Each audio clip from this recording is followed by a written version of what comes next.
Hello, আজকে কিটা রাঁধছো গো দুপুরে? আজকে কিছু রাঁধছি না গো। এখানে কেন আবার কিতা ভাল লাগে না শরীর, আমি সিদ্ধ ভাত করে গেছি। ছেলে কইছে বাইরে রেস্টুরেন্টে খাই লিব, আর তুমি আর আমি নানি। আমি খাইতাম না এটা সিদ্ধ ভাত দুপুরে। মানুষের সিদ্ধ ভাত তোমার সকালে খাই নাইলে রাত্রে খাই। কেন গো তুমি তো কেন এটা না, করো? আমি খাইতাম না। সিদ্ধ ভাত বড় মাছ করছো তো। আছে, তুমি সিদ্ধ ভাত পারো না। কেন মাছ ভাজা করলি তাই আজকে আমার ভালো লাগছে না, বুঝছো না? দিয়া ভালো লাগছে না, সিদ্ধ ভাত খাই দিবে একে গরম গরম সিদ্ধ ভাত।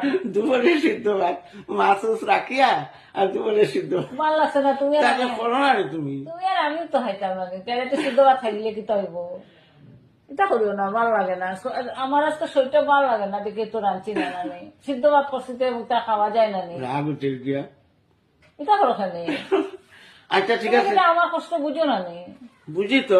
দুপুরে সিদ্ধ ভাত মাছ আছে, মাছ ভাজা করলি তাই। সবটাই আছে গো, ভালো লাগছে না রাঁধতে। আমি কই ও যখন বাইরে খাইব আর তুমি আর আমি খাইলেই আছে সিদ্ধ ভাত। বাবা, বুঝছো না, খারাপ পাইও না রে গো, আমার ভালো লাগছে না আজকে।